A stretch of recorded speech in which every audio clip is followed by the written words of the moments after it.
And welcome to another edition of the One Hood Power Hour. I am your host, Miracle Jones, and today we are very, very excited to have a conversation with you regarding the upcoming Council District 5 race. So today we're going to be joined by three candidates who are running for this District 5 seat. As you may know, this seat has opened due to the fact that former Councilman Corey O'Connor was appointed by the governor to a different position. And so we're going to have a forum with the three candidates. We invited all candidates who were registered to participate, but only three responded. And before we bring the candidates on, I'm going to bring in my illustrious co-host, Kahari Mosley, to give a quick rundown of some current events and things to look forward to as we are winding down to the great election of 2022. We know today is the voter registration deadline. So, Kahari, the floor is yours. Thanks so much. And,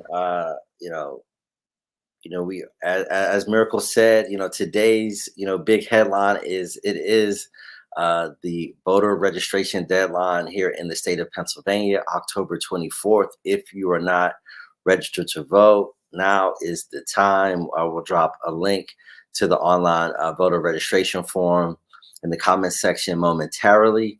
We are 15 days away from the general election. We are truly coming down to the final stretch.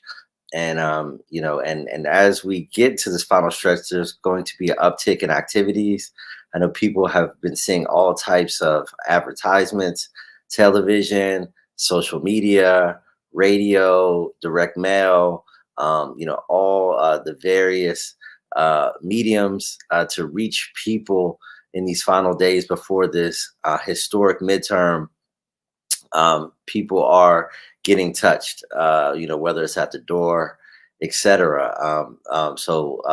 We're really, really, excited about, tonight's forum, but also, the polling, it suggests that, Attorney General Josh Shapiro appears to have a little bigger edge over his opponent, Doug Mastriano, than John Fetterman and Dr. Oz, who appear to be in a very, very close race, which is being watched all over the country. And I can't stress enough how important it is for everyone to make sure you get out.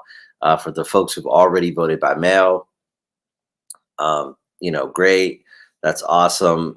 If you applied to vote by mail and you haven't got your ballot yet, definitely, check with your Board of Elections, check the status of your vote by mail ballot. We will drop that link in there as well.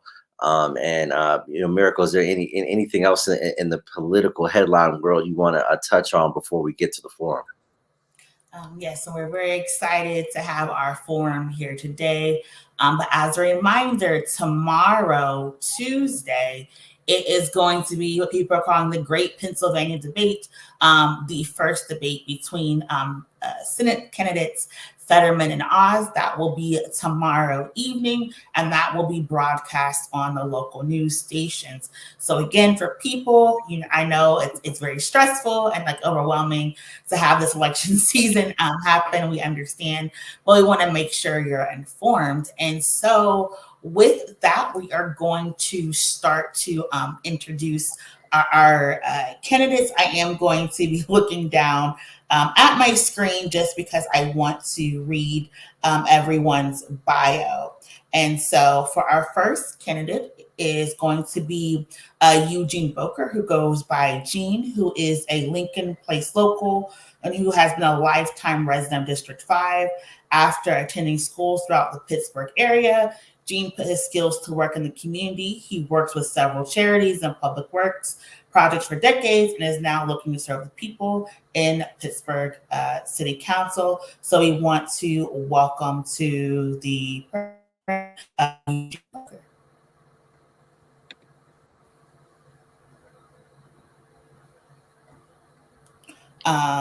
our next issues. Okay, we may have a little technical issues with Gene, but our next candidate is going to be Matt Mahoney. Matt Mahoney was born and raised just north of Pittsburgh and has lived in Greenfield for over 10 years with his loving wife and beautiful daughters.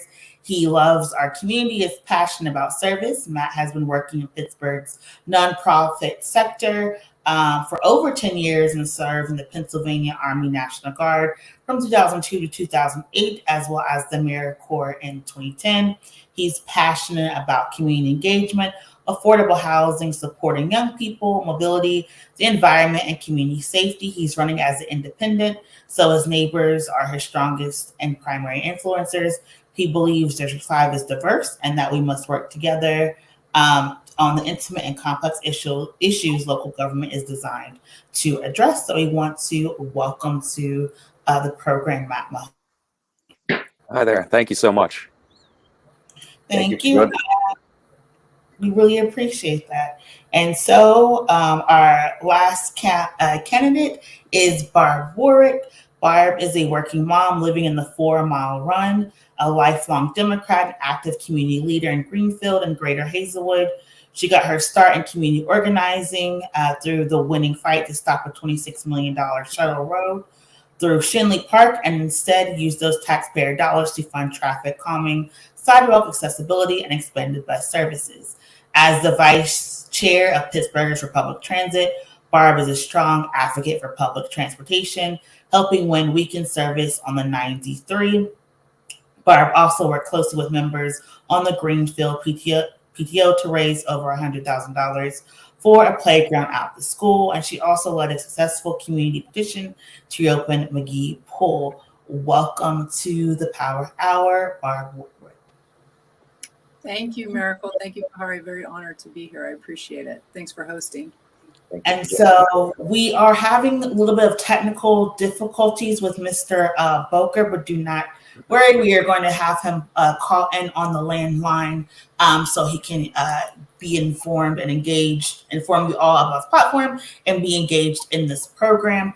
While we get him on the line, Mr. Mahoney, I'm going to start with you because usually we're going to do this alphabetical order.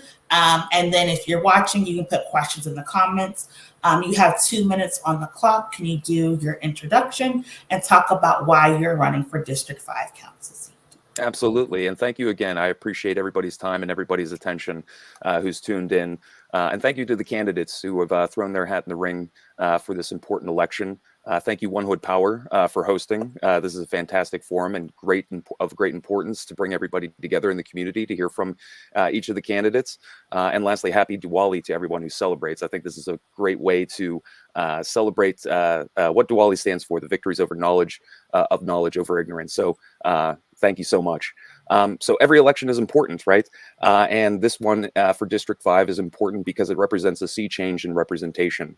For many years, have had political candidates with names we all recognize. And so this year, I think it's very exciting to see so many candidates with last names and full names that we don't recognize. So why did I throw my hat in the ring? Well, I've lived in Greenfield for about 10 years now with my wife and 2 kids. We moved to Greenfield to raise our family. That's why we moved in. And to raise that family, we wanted a place where we could call home, a community, a neighborhood where we knew our neighbors and could have good conversation and meet in the community and grow and foster that sense of community. In my professional life, I've worked in the nonprofit sector for over 10 years. I've worked on issues such as homelessness, job training for our youth, energy policy, and environmental policy. And this is an opportunity for me to flex my skills. I've developed a lot of good skills in my my experiences. Over 20 years ago, I served or enlisted in the Army National Guard to serve my country. I want to continue that line of service, and I did with AmeriCorps, and I want to continue that legacy of service within my career by serving in City Council. So I'm really looking forward to the conversation, looking forward to elaborating more on this discussion. And thank you again. I appreciate being here. Thank you so much. The same question to you, Barb. It's going to be an intro and why you're running for council seat for District 5. Yeah, sure. Thank you. So, so I got my start, as you mentioned, in community organizing in the fight against the $26 million Mon Oakland Connector project, which was a project to use taxpayer dollars to build a private shuttle road through a public park. At the same time that project was going on, residents in my neighborhood were experiencing horrible flooding up to 3 times a year. So I really saw a trend in the needs of residents going unmet while the needs of large corporate style interests in the city were being prioritized. Through that fight, as things happen, you kind of, as the ball gets rolling, you do more and more things. Through that, I was elected to the board of the Greenfield Community Association. I've worked extensively in Hazelwood on projects such as establishing a co-op grocery store and expanding after-school programming at the Bergwin Rec Center. The bottom line is that year after year, it feels like residents are not getting the basic things that we're asking for: traffic calming, playgrounds, sidewalk repairs, grocery stores, while millions of dollars are being invested in development projects that ultimately aren't meeting our needs. So when it became clear that the seat would open up, I knew that someone from our community needed to run. We needed to make sure that residents from Hazelwood, from Greenfield, from 4 Mile Run really could have a say in the future of their communities. That the development projects going on in our communities today, such as the Hazelwood Green and others, would serve the people that are living here today, so that we would have a voice in development, budget allocation, and essentially the future of Pittsburgh. Thank you so much for that answer, Barb. We are going to be calling Eugene to bring him in, and as soon as he is on, we'll have him answer as well. We ended with Barb, so I'm going to come back to you, Mr. Mahoney. There are a lot of issues facing District 5. There's from gentrification to taxes to inflation. What are some of the issues that are motivating you to run? And what do you believe council can do to address them? Yeah, thank you. I thank you. That's a great question. And so I think one of the most important roles of City Council is to maintain a strong relationship with our community members and our neighbors. And that means meeting folks where they are. Community engagement is probably my #1 top priority of what City Council, what the capacity of our local government can achieve. We're at the ground level. Our neighbors are our constituents. They're not constituents in my mind. They're our neighbors. And that means that the office needs to be accessible and open for all. As you mentioned, there are a ton of different priorities and different issues that strike each neighborhood differently. So we can't take an umbrella approach to policy making, and we can't take an umbrella approach to advancing the community's interests. I want to represent those shared values. And to do that is to acquire a better understanding of what our shared values are as a community. So as I mentioned, this is a sea change opportunity for our district where we can get to a new square on what are the top priorities, what are those top issues that we really do care about, and how can we develop strong community-driven solutions to accomplish those goals. And I think it all starts with community engagement. Like you mentioned, there's a lot of pressures that have been exacerbated over the past, a couple of years, where COVID-19 and the pandemic really put a strain on a lot of families. And now with the financial situation that we find ourselves in, we find a lot of families, elderly, mentally ill, children, and others that are being left behind, and that can't stand. And so as City Council person, I intend to engage and keep the door wide open. I will not force feed or prescribe specific priorities. It's my job as city council person to solicit that input and make those ideas into action. Thank you so much. And now we're going to go to Mr. Gene Boker, who is going to have 4 minutes on the clock to not only introduce himself, but talk about why he's running, and answer the question. And while we get him ready, I'm going to turn it over to you, Barb.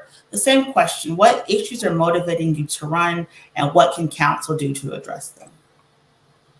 Yeah, so, well, I mean, just a quick answer on that is for me personally, the issues that are sort of near and dear to me are certainly mobility and public transit, street safety, and education, specifically out of school opportunities for our kids. Of course, there are so many other issues on the table: food access, affordable housing, fair wages, the list goes on and on. The bottom line is that District 5 is unique in that it is really a microcosm of the whole city. We have some of the wealthiest and most powerful people in Pittsburgh, quite literally living here, as well as some of the poorest and most vulnerable. And we have everything in between. Politically, ethnically, racially, it's really across the board. So with all of these different communities, as Matt said, our council person needs to be able to attend to all of them. That means access for everyone. I've knocked nearly 2,000 doors since I announced my campaign, and over again, especially in neighborhoods like Hazelwood and in the 31st Ward, I hear that people, they feel ignored. They feel like no one cares. So one thing that I will promise is that if you contact my office, you will get a call back and there will be meaningful follow-up on whatever the issue is. The other thing is to allow the office to serve as sort of a central point of contact for communities, for government agencies, and kind of so that the right hand knows what the left is doing. So at the end of the day, community is at the core. This means connecting with neighborhood groups, PTOs, churches, sports associations, et cetera, to make sure that everyone is getting the information they need and giving the information that they want us to hear.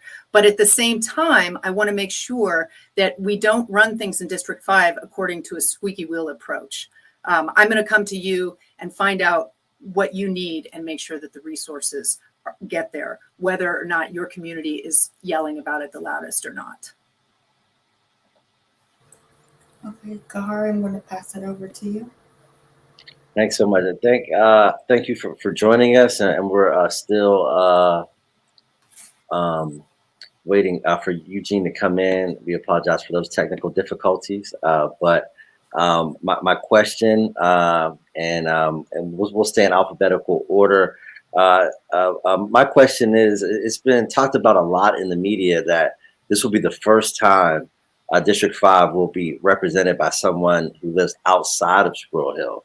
I want to get both of your perspectives of what potentially that would mean to the other neighborhoods in District 5 and how they'll interact with City Hall and what may have been missing, from that relationship with city government because, Squirrel Hill has been so represented, in this district seat, since it was created. Do you want me to start? Yeah, well, we'll stay in alphabetical order. Okay, fantastic.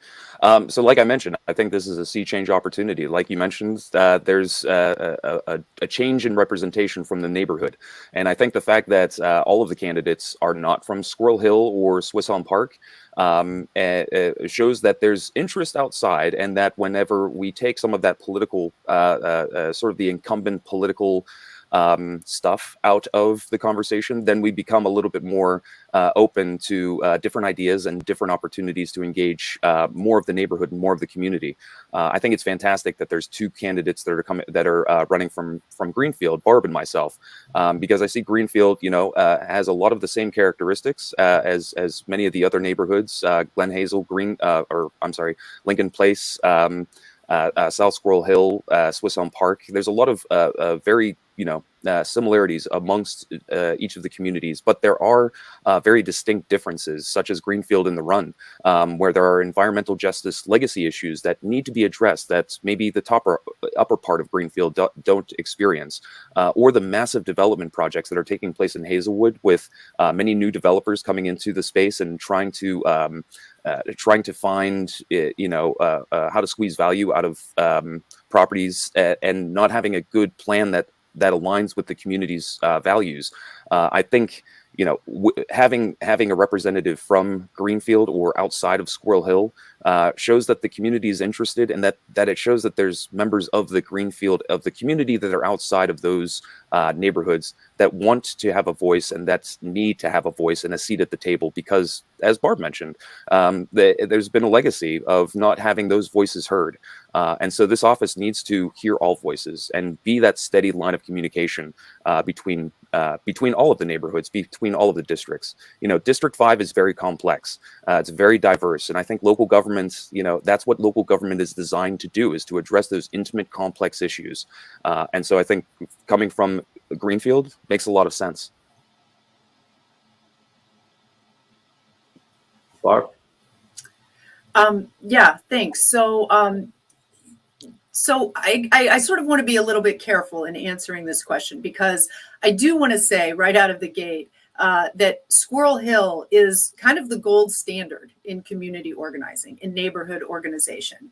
And so it's not surprising. It's not sort of, I feel like folks are a little hard on Squirrel Hill about the fact that they've had the ear of the council person for so long. That stems from the fact that they do have so many resources and such a strong voice. The Squirrel Hill Urban Coalition is an outstanding organization. But what I would like to see, as having been on the board of my own local community organization in Greenfield and gotten to know many of the leaders in Hazelwood at the various community organizations there, as well as the 31st Ward Community Action Team, that every neighborhood is different in terms of its organizing and in terms of its organizing capacity. So what I would like to do in terms of everybody's needs need to be addressed, right? Including Squirrel Hill.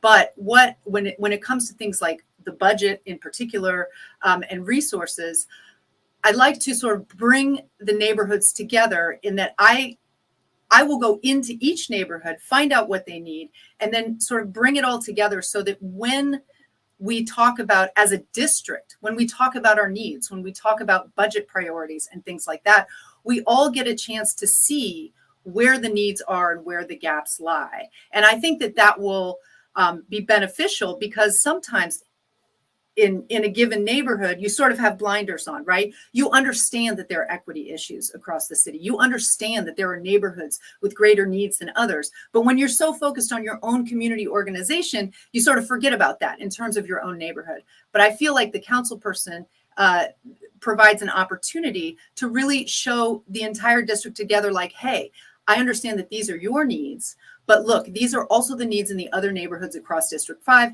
and this is how we are going to go about allocating resources to make sure that the most urgent needs are met or are prioritized. Thank you. Back to you, Miracle. Thank you. And so as council, not only are you representing your district, but you're also tasked with working with the mayor's office. What do you believe that relationship should look like? And how do you believe council should be able to distinguish themselves from the mayor's office? We ended with you, Barb. So I'm going to go back to you, and then Mr. Mahoney will answer after. So that is my question. What do you believe the role of council should be in relation to the mayor's office? And what do you think that relationship should be like? Yeah, so obviously you want a strong working relationship between city council and the mayor's office. You want trust, you want professionalism, you want people who can work together. That said, and I would like to say that I am a strong supporter of Mayor Gainey. I worked hard on his campaign as a volunteer. So I'm very excited at the opportunity to work with him in this capacity. All of that said, city council should never be a rubber stamp. each city council person represents their constituents in the district, and then also has to consider the needs of the residents of the city as a whole. City council represents the people. So regardless of what the legislation is, from the very big to the very small, each piece deserves careful consideration, careful thought, and negotiation, because we don't just say, oh, well, you know, we're all going to get on board or not. I really want to see, I really want to see an approach that is careful and considerate of what's being provided in the legislation at hand.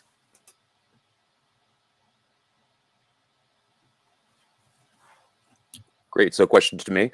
I'd like to just push back on one point that Barb had mentioned, that Squirrel Hill represents the gold standard for, you know, community organizing or community advocacy. I would say that there's a lot of really strong organizations and groups throughout District 5 that have done a great job of representing the values. I think the Hazelwood Initiative is a great example of how the community can resolve issues and work on issues at the ground level, right with their neighbors, and get the job done. And I think that leads into the question of what you asked, is how to work with the mayor's office on legislation.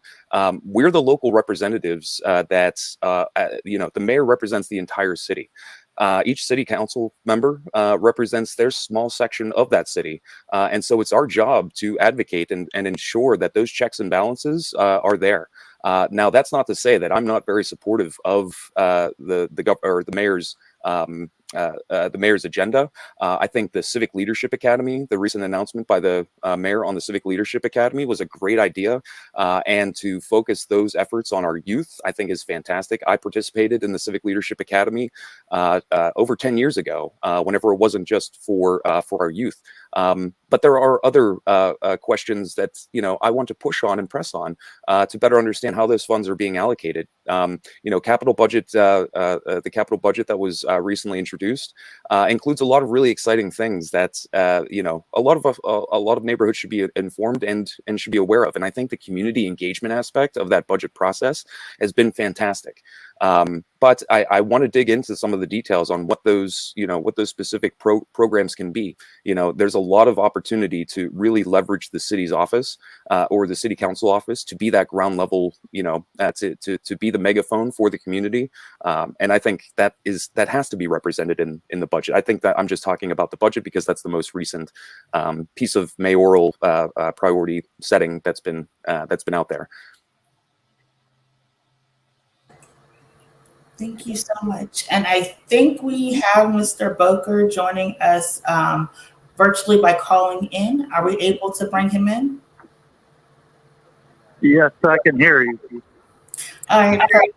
Thank you so much, Mr. Boker. Can you just, we're going to give you a few minutes on the clock. Can you just introduce yourself and tell us why you're running for this District 5 seat?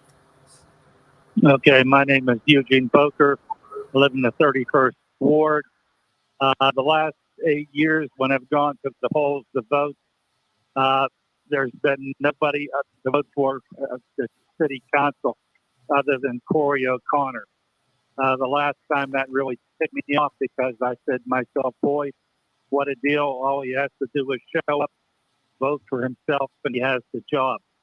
I think the Pittsburgh, city of Pittsburgh, especially District 5, deserve to have a choice.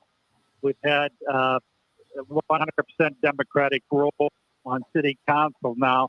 There's no diversity whatsoever. So there's no differing points of view as far as other people's points of view being represented on city council. And I hope to change that if I'm elected. And you talk about representing different points of view. What are some of the issues that are motivating you to run in this race? And what do you hope to change if you're elected to this position? Well, with 100% Democratic rule, there's a serious lack of transparency. We were just had a park tax approved that went to a non-profit organization. Nobody knows who on that organization makes the decisions on how that money, taxpayer money, is going to be spent and in what different areas. I'd like to see at least a couple city council members sitting on the board of that nonprofit. One other thing, the casino money, it's been in existence for 10 or 12 years now. The city's supposed to get anywhere from 8 to 10 or 11 million dollars for the casino every year. I have no idea how much that is, where it's spent, who makes the decision. I've heard it's only being spent in one or two different districts right now. I think that money needs to be spread around all 9 different districts. We call it in the 31st ward of Pittsburgh. We have a swimming pool now that's been closed for 3 years. We're told there's no money. Then it was the excuse was COVID. Then the excuse was no money and they can't find a lifeguard. We have a shelter up there that's been a roof caved in for over 7 years now. We asked for it to be repaired, and all we get is we don't have the money. I don't understand that with the park tax, with the casino money, why they can't find the money to put a roof on a picnic shelter. About a year and a half ago, we had a grand opening of a deck hockey ring in McBride Park. Mayor Paduta was up there. He stated they're going to put a roof on the shelter and start on it. That was a year and a half ago, and nothing happened since. I can go on and on if you'd like. Thank you. And our last question is, we understand with council, you work with the mayor's office. What do you believe as a council member, your relationship be with the mayor's office? And what do you want to see when it comes to working together? Well, I would be the representative for District 5 and would represent the issues in District 5 to the mayor. And I imagine the mayor has relations and designations with all the different city departments, whether it's public roads and bridges, whether it's parks, and that he would represent the needs of the District 5. He would try to address the needs of District 5 that I would bring to his attention. Thank you, Mr. Boker. I'm going to turn it over to Kahari, who is going to ask the next series of questions to the candidates. Thank you so much for that, Miracle. And I guess we'll continue in the order in which we started. So I guess we'll start with Matt.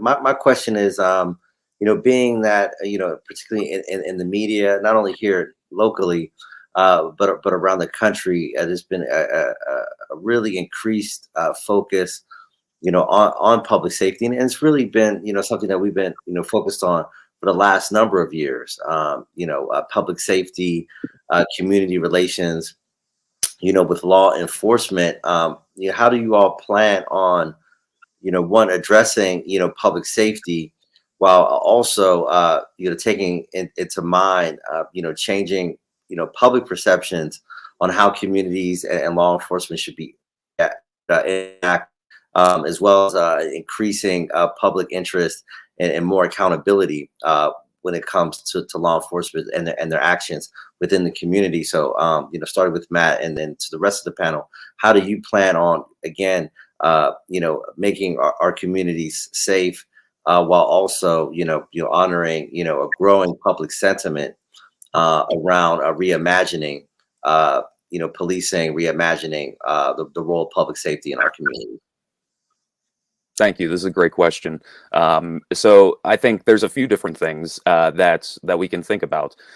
So within the city right now, there's the newly developed Office of Community Health and Safety, which employs a number of different professionals working in social work that have specialized skills in how to address some of the issues that maybe police officers wouldn't be trained to address. I think that office should be leveraged and could be leveraged more effectively. And I'm very excited to see what the mayor has in store or in mind for what that office can look like, because I have ideas for how that office, the Office of Community Health and Safety, can really be strengthened to provide co-response opportunities. So instead of, for certain issues that maybe require Apologize for my cat right there. But for certain issues that, maybe don't require a show of force, we can show a force of compassion by coming to folks' doors and meeting them where they are. Police officers and our emergency services in the city do a very difficult job. I was in the military for a few years and served overseas, and I know the 24-hour around the clock, always on, being on the job. And so the sacrifices that they make, that's important. But we also have to root out bad actors, that can't stand, that tarnishes the culture, and it sends a bad example. I'm really excited about the process that the mayor is advancing with selecting a new police chief. I think community engagement, once again, is the right choice. Get to obtain as much buy-in from the community, but I think leveraging those innovative models, those innovative engagement models, to ensure that we're addressing the key issues to ensure safety for our communities, and we're doing it with the right set of tools. We can't use a square peg to fit in a round hole every time. So we need to sharpen our tools a little bit stronger. And I think Pittsburgh's well situated to do that, to lead with innovation there. Thanks, Matt. Barb?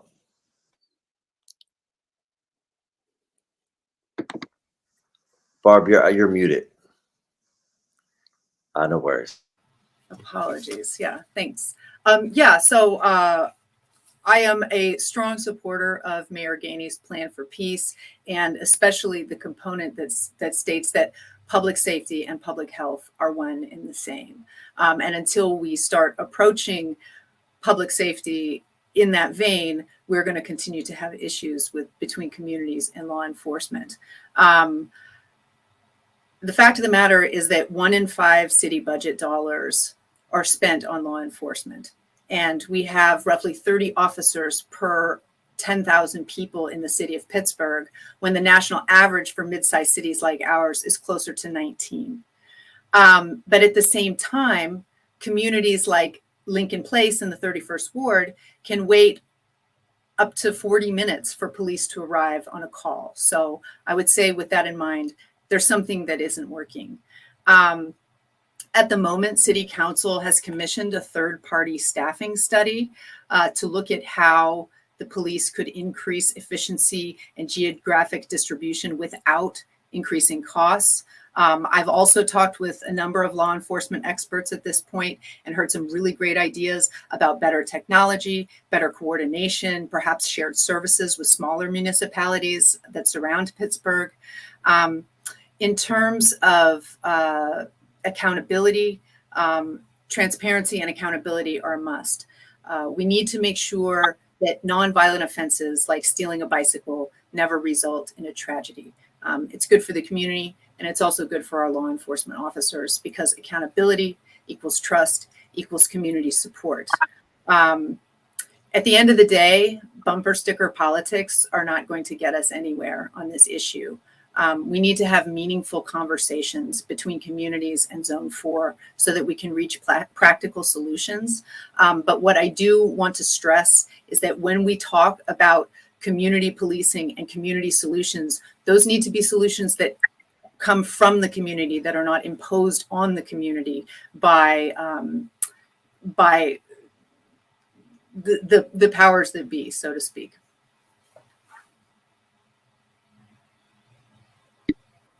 Thank you. And to Eugene, the same question. First of all, we had a shooting not too long ago at a youth football game, and it was an unfortunate incident, and there were supposed to be police there to provide some police protection in their work. When Mayor Graney was asked about that, he just dodged the question. The problem is we just don't have enough police officers here in the city of Pittsburgh. I was told that there's going to be another year and 3 or 4 months before there's another graduating class of police officers. That's unfortunate. I was down in Hazelwood today, and I stopped into the fire and EMS station on Flowers Avenue there to talk to the firemen and EMS people, introduce myself. And one of the firemen told me that the applications for the next police academy class, they had only about a dozen, and that was it. First of all, our police officers are underpaid. We need to increase the pay for the police officers. They put their lives on the line every day. And the way it's going here in Pittsburgh now and the surrounding area, there's the news of a shooting every other day. Our police officers need our support, not community ridicule.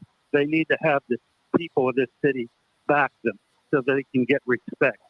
With this, the thing going is with the defunding the police and all this bad publicity that they're getting, they're losing respect. They have to have the respect of the community, and they have to be paid for the dangerous job they do. That way we'll get more men and women applying for the police and wanting to serve on there now. We have some representatives that show up at the 31st Ward community meeting every month, and as a police officer to tell us about the crimes in the area. And off record, he stated sometimes in that area that covers the 31st Ward, which is District 5, which is Hazelwood, Greenfield, Hayes, Squirrel Hill, and part of Regent Square. Sometimes they only have 6 or 7 officers for that entire area. And we need to start backing our police officers more and pay them well. Thank you so much for that answer.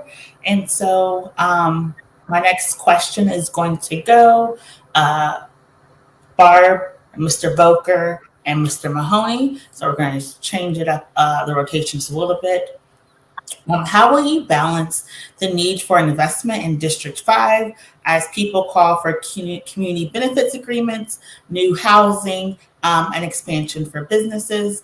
So how will you balance that, issues with gentrification, having new businesses come into the area for District 5, starting with you, Barb, then to Mr. Boker, and then to Mr. Mahoney? Yeah, thanks. So one of the largest developments in the county right now is right here in District 5. It's the Hazelwood Green. It was recently announced that Elevate Bio was going to sign on to be part of the Pitt Bioforge. And when we heard about that in the paper, we heard about 170 full-time jobs that would pay 6 figures or more, 900 construction jobs, and 360 offsite jobs just for that project alone. But what we didn't hear was anything about union labor or living wages. And so when it comes to development in the community, I want to make sure that we are working with labor organizations who are already fighting for collective bargaining at places like Pitt and UPMC to make sure that the Hazelwood Green does not just become a tech mecca where you can have a great job if you have a PhD, but a place where you can walk to work from Hazelwood or Greenfield or 4 Mile Run. And whether you're a construction worker, a lab tech, working in facilities, or working in the cafeteria.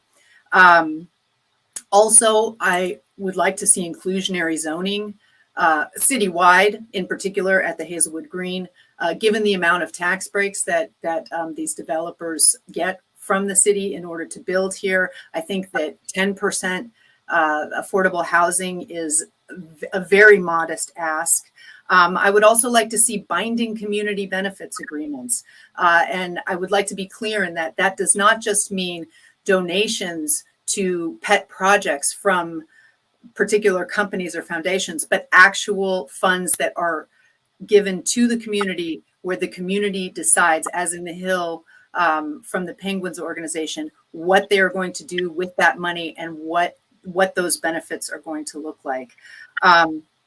In short, President Biden has visited the Hazelwood Green a number of times. The nation is watching. This development is the next frontier in American manufacturing and development. So let's do it right. You know, growth is good, but what is the point if it isn't benefiting the people who live here today? Thank you. And Mr. Boker, same question. Do you need to repeat it? Well, we all want to see more economic development in the 5th District. And the Hazelwood Green is a good example of that. But with more economic development, there's good part of it and there's the bad part of it. The good part of it is There's more money coming into the community. There's more jobs. There's urban renewal. There's new buildings being built, and there's plans for housing. The bad part is the wages are going to be going up. And when wages go up, you have gentrification where there's going to be an increase in real estate value, and the people who are marginalized are the ones that don't have good jobs. They're going to be priced out of that community. So the problem is, how do you solve it? You have to have a partnership with the local government, the federal government, and with private industry. You just can't dictate to private developers, we want you to develop here, but you have to make 20 or 30% of this development low-income housing. Developers aren't going to go for that because they're in business to make a profit. So you have to incentivize them somehow. How do you do that? You give them tax breaks on the work they're doing there, so the profits they make won't be taken away by the government in taxes. That's the only way you're going to get private industry to want to develop that. To have government do it is terrible. As Ronald Reagan said, the most feared words in the world are, I'm from the federal government and I'm here to help you. And we have to look at the rest of the areas too. I mean, we had a chance for Oakland Mon Connector to come down with the development going on in Hazelwood Green and all the colleges up in Oakland. So there'd be a real fast way to get down to that development. That development was shelved. Now that you're going to have, as these developments, Hazelwood Green develops, you're going to have more traffic on Circus Street and Greenfield Avenue, Bay Street, and so on. That Oakland Mon Connector only affected 2 blocks of the run, the block by St. Joachim and down by Big Jim, and then on to Greenfield Avenue. It wasn't going to affect the rest of the upper run at all, but that was miscommunicated to the public, and they were riled up to shoot that thing down. If you're going to work to develop the green and get good housing and transportation, you have to work with everybody on that. All right, thank you. Well, I'm sorry, we just had to stop you there. We were at time. Miracle, back to you. Did Mr. Mahoney answer? No, but I'd love to. Yeah. So this question, I think, is a great question again. So how do you balance that investment in District 5? I think what this question really boils down to is corporate responsibility. And so I earned my master's degree specifically with the intention of advancing corporate responsibility across a variety of different sectors. Primarily right now, my work is mostly focused on the energy sector. But that corporate responsibility is important. It is exemplified through investments in each other. So we all benefit, when we invest in each other, and nobody can do it alone. We need to explore in good faith what some of the development projects may be. We first need to all get on the same page, and that requires community planning, and that requires identifying what city council has the capability to do to support those efforts, and that's our job. But first, it's to identify what the community's shared values are for certain plots of land. Does that mean evaluating different zoning requirements? Maybe. Maybe it means helping to educate through the permitting process. But it all needs to be conducted through good faith, so we can not drive the wedge further on some of these issues. I think some of the development projects that have been discussed in the city, have not done a good job, quite frankly, of engaging our community residents effectively throughout the duration of the process, not coming with a baked fait accompli project to say, here it is, now let's fight about it. That's not constructive, that's not helpful, and it doesn't get the work done. It harms neighbors. It doesn't provide it doesn't provide the valuable resources that are required to address some of these issues. So I think we need to come at it from a corporate responsibility perspective. I think previous efforts, we have a lot to learn from what previous efforts have tried to do. But what now we need to find what those shared values are between our corporate partners and our neighborhood. But at first, it starts with the people, because our neighbors are the long-term investors. They're the investors in our community. They've continued. There's folks that have invested for 50 years in our community. They're going to come first. Perfect. Thank you so much. And we actually have a comment, so we're going to go to the question section. And it comes from, I believe the person's name is Brahm. And it says, in District 5, equitable food access is an issue. I wonder what are their plans to address that need.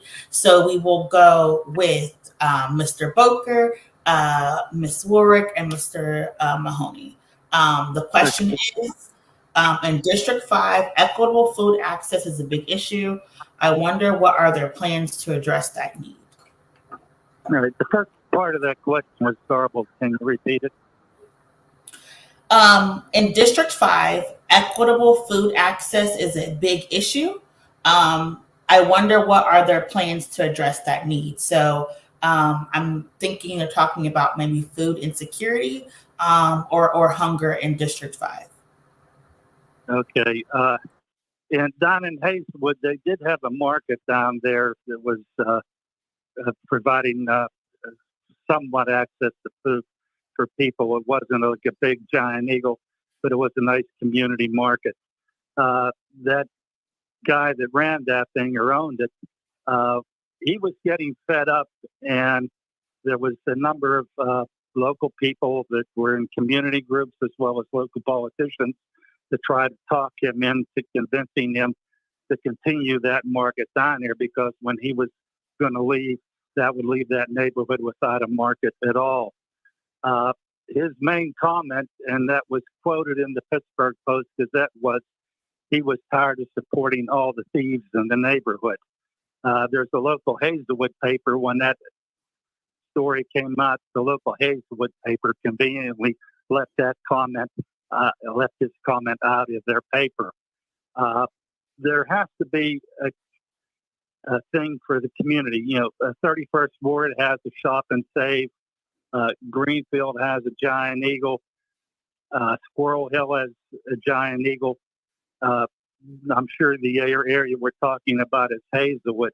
And you have to get a developer to come in willing to put a supermarket in there that's going to be respected by the people that live there.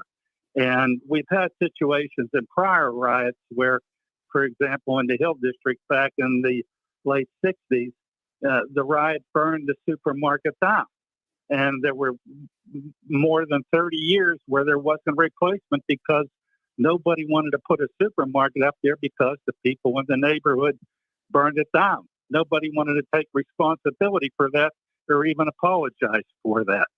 And if you want to get more developers or food chains, you have 30 seconds left. You're going to have convince them that the community wants it. And if there's going to be elements in that community, they're going to try to destroy it.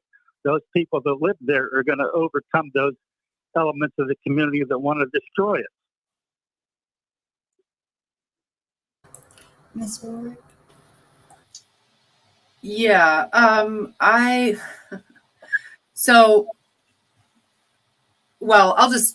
start with the food insecurity issue. So more than 20% of residents in Pittsburgh are food insecure, and the same percentage also do not own a vehicle.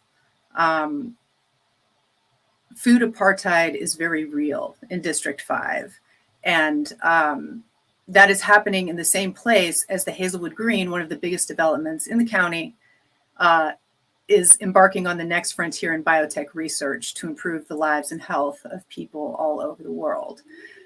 So if we want to talk about corporate responsibility, I think it's fairly clear that over the past 10 to 15 years, there has been no corporate responsibility when it comes to food insecurity and food access in Pittsburgh. And certainly not in Hazelwood. Despite all the development happening in the area, not one development proposal has attempted to address the consistent and persistent request from Greater Hazelwood residents that a space be built to house a full-service grocery store. So in Hazelwood, community leaders are addressing it themselves. They are working on a project to build a space for a full-service grocery store and actually establish it as an employee-owned co-op so that the community can actually benefit from the dollars that are spent in the store.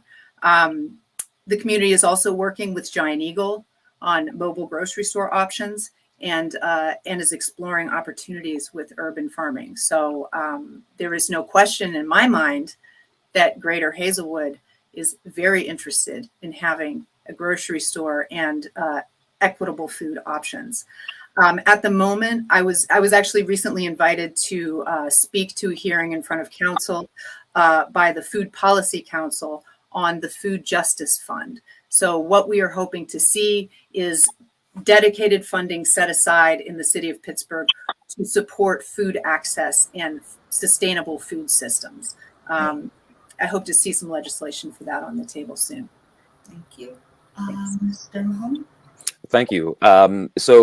Food deserts and food insecurity. I was actually on a call this morning with the Food Policy Council working on issues related to social determinants of health and access to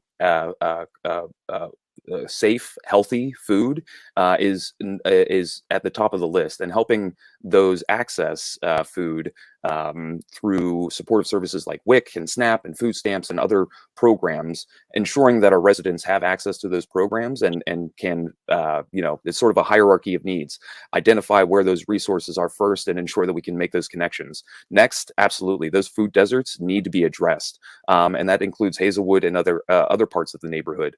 And I think Hazelwood's doing a good job at attracting developers. They've built a space that is clearly designed for a grocery store.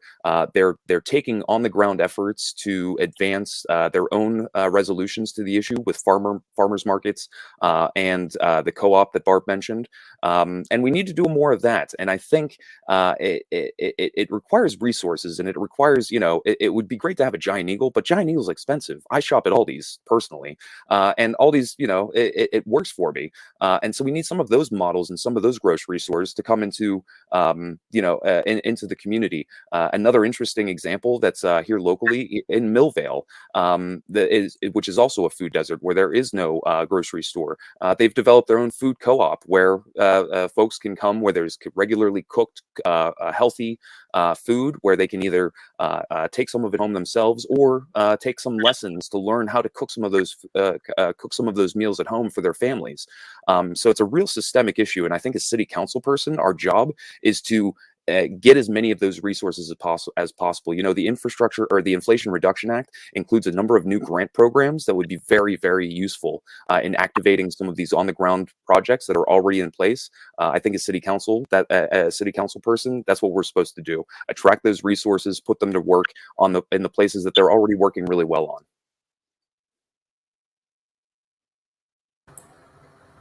Thank you so much. Kahari? Yeah, before we get to our closing remarks, I just had, one last question. I guess we'll go in reverse. We'll start with Matt and go the other way that we just went.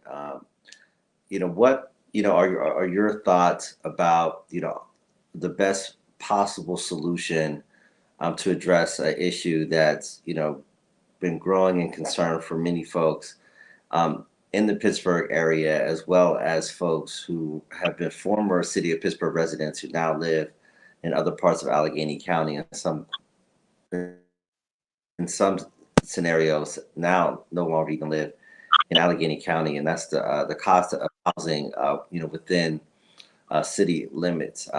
What do you see as the best solution to address the growing housing costs, and particularly how housing costs, particularly in Highland Park and Point Breeze and Regent Square and Swiss Elm Park have impacted Greenfield and impacting Hazelwood. How can we continue to improve communities, make communities more livable, while also not pricing people out of these communities? Yeah, another great question. So I think we work better together on these complex issues, like I mentioned earlier, and that means listening to the community's needs first. There are a few examples in Pittsburgh's history where we've tried affordable housing programs that have not done so well, and there are some successes as well. We need to boil those all down, find the best practices that work the best, and implement those programs. We also have a very, very strong nonprofit community in the city of Pittsburgh, one of the highest per capita concentrations of nonprofits in the country. And given the supportive housing and affordable housing nonprofit system and network that we've established, I think we can leverage those partnerships in an effective way to ensure that affordable housing projects are first affordable when you move in. So you're not paying out the wazoo for utility bills, water bills, etc. That we're first being efficient with those energy resources when we're constructing those properties, but we're also making sure that everybody's interested, everybody that sees those developments knows and is part of the development process. So one of the great examples I like to point to is in in Hazelwood, the Gladstone School that has gone through multiple iterations of development ideas, and it's finally boiled down to that's going to be a multifamily housing development project, which I think is what the community wanted from the outset, and it took a sort of a backwards approach to identifying that. We need to listen to the community first, but then activate all of those resources that have been made available recently through federal legislation, and then through the Whole Home Repairs Act that was recently passed at the state level. So affordability and keeping those costs down. I think it means also investing in our neighbors who have invested in our communities for over 50 years. And that means developing incentive programs for homeowners. What that looks like specifically, I'd love to figure it out. But I think it starts with investing in our communities and hearing what our residents need and want. Thank you, Mr. Boker. One of the chief barriers to home ownership right now, as well as renting, is the inflation that this country is experiencing. Under President Trump, the mortgage rates were anywhere from 1.5% to 2%. Now mortgage rates are 6.5% to 7%, and they may hit 8% by the end of the year. Nobody can afford those kind of interest rates to buy a house or get even a starter home. Why is inflation here? The government is spending too much money. And when you turn the printing presses on, your currency becomes worthless, and more people say they want more money out of it to do that. Another problem was with President Biden's energy policy. He wanted green energy. As far as fossil fuels goes, he was going to shut it down and end it. He wanted to get electric cars. When President Trump was in office, this country was energy efficient. We were exporting fuel oil and liquefied natural gas out of the country. In a year and a half, President Biden has turned this into a major disaster. He's now out begging Saudi Arabia and Venezuela to increase their oil production. And because of his disrespect for Saudi Arabia, not only did Saudi Arabia turn him down, they cut 2 million barrels production for that. So what's President Biden's answer? Dip into the National Petroleum Reserve and further deplete our resources. So if there's ever a major refinery being disrupted through a hurricane or an accident, we're going to be hard-pressed to fill in with those reserves depleted the way they are. With decreased energy, gas prices go through the roof. When gas prices go through the roof, everything goes up. Everything in this country is delivered by train or truck. Most of the trains are diesel. A majority of the trucks are diesel over the road. And when they have to pay, I just passed the gas station company. You're at 30 seconds, Mr. And the diesel's up to $6 a gallon. They have to pass that cost on. And we're going to have a hard enough time feeding ourselves and heating our homes. Forget about the 7 or 8% we're going to have to pay in mortgages to try to get home. We need a new administration in Washington. That's the only way we're going to get it solved. Thank you, Mr. Boker. Question is now to you, Ms. Warwick. Yeah, thank you. So a quick search on Craigslist of 15207 will show you family homes renting for $1,200 a month. But even more striking than that is the fact that you simply cannot find anything. There are almost no homes available. So we are in a housing crisis, and the crisis is happening right here in Greenfield, in Hazelwood, right in District 5. For the short term, some short-term solutions, I would say, number one, we need to address the issues with Section 8, with the Section 8 program at the Pittsburgh Housing Authority. Right now, landlord outreach is not adequate. If a landlord calls and wants to enroll in the program, it is very difficult to get through, which really results in landlords just walking away.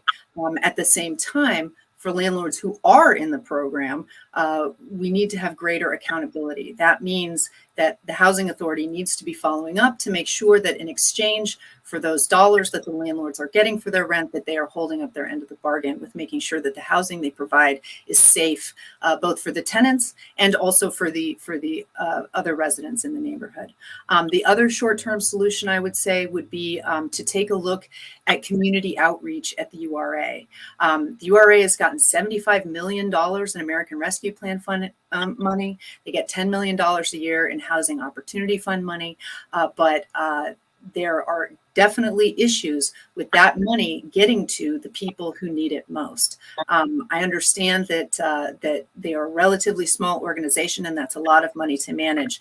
But community outreach and making people aware of those programs is something the URA is working on, but it's something that we need to keep focusing on from City Council. Long term, as I said, inclusionary zoning.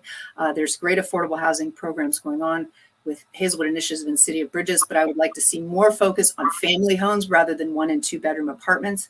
And I also have some ideas about Chicago has a great dollar lot program that we could do through the land bank, where if you are building affordable housing, you can get city lots for little to no cost in exchange for turning them into some kind of affordable housing units.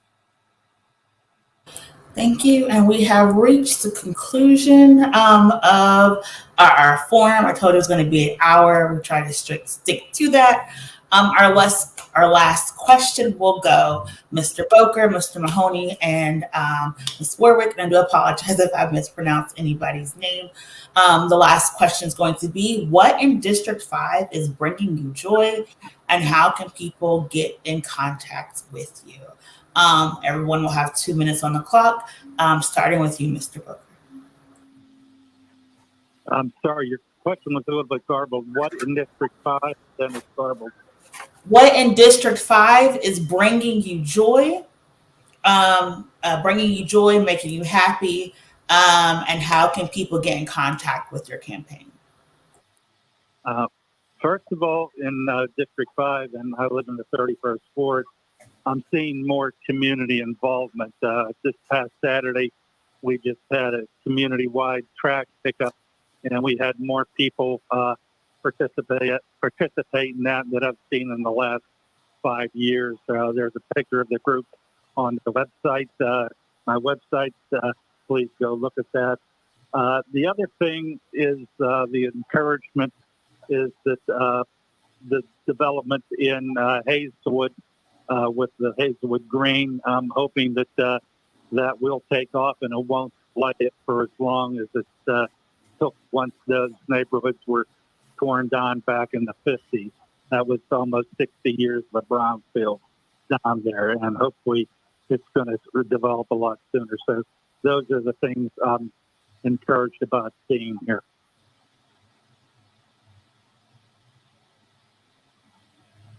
Thank you, Mr. Mahoney. That brings me joy here in District 5. Oops, did you unmute me? Yes, thank you. So there's a lot that I find joy in District 5. So as part of my campaign, I've rode my bike around the neighborhood, just meeting folks while they're walking their dog or taking a family stroll, maybe taking their groceries inside. And it's been fantastic to hear how open and interested folks are in local government. I think it's a very encouraging neighborhood. There's a lot of great families that have lived in this neighborhood for a long time, for generations. And there's a lot of new families that are coming into the neighborhood as well. And I noticed that you misspelled my Twitter handle there. It's Mahoney Matthew, Matthewa. Sorry.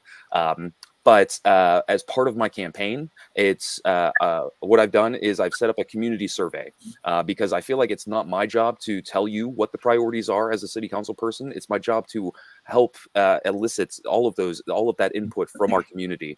And so you see the sign behind me. I'll be standing around at various intersections throughout the community, holding my sign because I feel very passionately about holding my one campaign sign. That's all I have is just one campaign sign.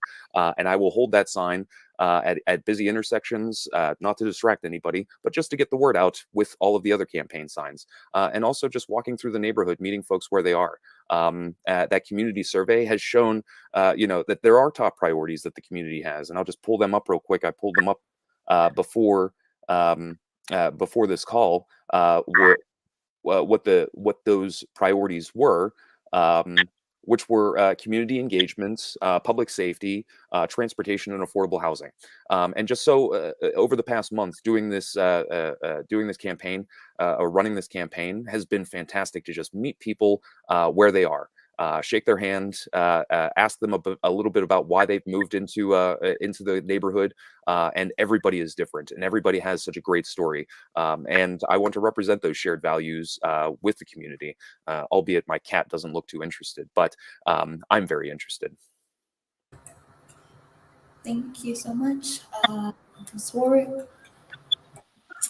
Yeah, so what brings me joy in District 5? I don't know. What doesn't bring me joy in District 5? I love this place. I love this community. I mean, I moved here in 2014, and I have met so many people. It has been so wonderful in the run in Greenfield, but really since the start, in Hazelwood as well, but since starting this campaign, I really am so impressed with the effort of the community organizations. I'm so excited to work with all the community organizations in all the various neighborhoods. And whether it's sports teams, scouts, working with seniors, delivering food, we have so many people in this community that, quite frankly, in my perspective, are the ones who make our community run. The thing is I got my start in community organizing through a fight, right, to stop the Mount Oakland connector. But for 6 years, what we did was work together as neighborhoods. We grew our coalition. We made the case for our solutions, for community solutions. And we worked for what was right until we won. But at the end of the day, that fight was about more than just a shuttle road through a public park. It was about big money special interests being prioritized over the needs of residents, while resident needs were going unmet. Over the years, I've worked hard to protect our parks, expand bus service, support food access, make sure that our kids have pools, playgrounds, and after-school programs. I've advocated for safe streets, especially on the routes that they walk to school. These are not partisan ideas. These are basic priorities that we all agree on. And the bottom line is that we need a proactive, engaged, and informed city council representative, someone who's on the ground in every community, who listens and responds and follows up. I'm ready to be that representative. I love this community, and I know that this job will bring me joy. This is like the job interview of a lifetime for me. I'm ready to work hard and bring passion, energy, and dedication that District 5 deserves. Thank you so much. And we are at time, so we want to thank all of our candidates for District 5 City Council seat. There are 4 candidates. We reached out to all of the candidates. Mr. Boker, Mr. Mahoney, and Ms. Warwick are the people that responded. So we want to thank them all for their time this evening and to wish them all a good night. So thank you all so much. As a reminder, this election is going to be on November 8th. If you are in District 5, you'll be electing your representative. You can either vote in person or you can vote by mail now if you've already requested your mail-in ballot. For these forms, the candidates do not get the questions beforehand. They are given just a slew of things to think about, but they are not given questions beforehand. We do try to engage the comments in the chat to make it fair and balanced, because we understand that a lot of people have various questions, and sometimes as moderators, we don't always have the questions that people want to hear. And so that's why we balance our questions from the ones that we ask and the ones in the chat, but we do not give the candidates any questions or tips beforehand, because we want to have a fair and accurate portrayal of their beliefs. And so we want to thank all of our District 5 candidates for joining us this evening. As always, we bring these forums because we believe that dialogue and education and information is the way to have people make informed decisions when they go to the ballot box. And with that, I will turn it over to Kahari, who's going to give you some more information about this election, as well as some events that are coming up with the One Hood Media Network. In addition, if you look at the comment section, we will post information how you can find out about more information about all of our candidates. Kahari? Thanks so much, Miracle. Again, I want to thank the candidates for City Council District 5 for joining us tonight for a very engaging and insightful conversation about the issues facing our fellow residents who live in those communities in the east end and the southeastern part of the city. I did want to give a quick recap of 2 events that we had over the past weekend. One Hood Media had a People, Politics, and Power event Friday night at Be Social in East Liberty, and Latasha Mays, the state representative-elect for District 24, came through and dropped some knowledge about reproductive rights and the importance of this upcoming election. We also had a Protecting Our Freedom event yesterday in Wilkinsburg with Mayor Dante Coleman, State Representative Summer Lee, obviously the Democratic nominee for Congress in the 12th District, was in the House. State Representative Sarah Inamorado was in the House. Ashley Coleman's was in the House from the Wilkinsburg School Board. A whole variety of folks. We did that event with Ben the Arc. We did that event with the APA. And we also did that event with Pennsylvania United. So shouts out to all those organizations as well for participating in that event. And we have 2 very important events coming up this week. This Thursday at 7 p.m. Come to the Black Box, 460 Melwood Avenue. We have a special People, Power, and Politics event featuring hip hop artist Lupe Fiasco from the city of Chicago will be joining us for another great conversation, a follow-up to our events with David Banner and Bun B late in the summer and earlier in the fall. I'm really looking forward to that. And then Friday at 11:30 a.m. At the Black Box, again, 460 Melwood Avenue in Oakland, the building where our offices are in. We are going to have a special lunch and learn session in partnership with, again, Ben the Arc, the Pittsburgh Interfaith Impact Network, PEN, as well as Power Interfaith from Philadelphia, who's doing a statewide tour talking about the threat of white Christian nationalism to our democracy. We'll be having that conversation at 11:30 a.m. to 1 p.m. Friday, October 28th at the Black Box, 460 Melwood Avenue. We're going to have some faith leaders. We're going to have some rabbis. We're also going to have some Christian ministers talking about how white Christian nationalism has affected the faith community, as well as how that has spilled over into the political realm, and is becoming a huge threat to our democracy again. So October 27th at 7 p.m. at the Black Box, 460 Melwood Avenue.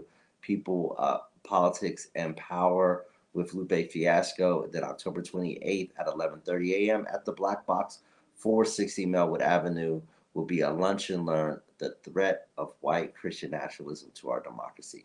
Back to you, Miracle. And yes, and so we know there's a lot going on in Pittsburgh. As a reminder, today, right now, is the voter registration deadline. If you have changed your name, if you have moved, if you have changed your political party or affiliation, you have to make sure you are registered to vote. Go to vote.pa.gov. Your application has to be in by 11:59 this evening. You have to register to vote in Pennsylvania. We do not have same-day voter registration.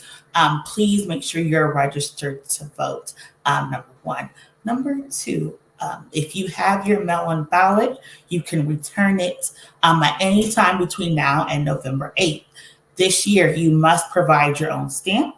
You need to fill out your ballot in blue or black ink, and make sure you sign and date the secrecy envelope on the back. Even though the recent court decision said that those ballots can be counted, they will still be segregated, and there will be a lawsuit challenging their admission and their count. So please, please, please do not do anything that would discount your vote. Make sure you are signing and dating. And remember, you can only turn in your own mail-in ballot. You cannot turn in anyone else, even if they're in the same household. If you go to drop it off, if you're putting it in the mailbox, make sure you have it in the mail by November 1st. Lastly, like we said, there was a conversation that's going to be happening this week, and we also would be remiss if we do not remind people that this is the anniversary of the Tree of Life shooting. And so making sure that people are reaching out right now, it's divisive times, they're reaching out and building connections with their neighbors and people that they don't know, so that we're able to build a community. Because as I say all the time, after November 8th, we still have to work together, live together, and be in a community together. And so why not start building bridges now? So please remember, as this is a very heavy week for a lot of people, particularly our Jewish neighbors, we want to make sure that people are mindful that we need to come together and learn and engage. And that's the only way we'll be able to grow. And with that, I'm going to bid you a great evening. I hope you all had a wonderful time with the forum. You learned something new, and you reach out to these candidates to learn more about their campaign. I hope you all have a great evening. Good night.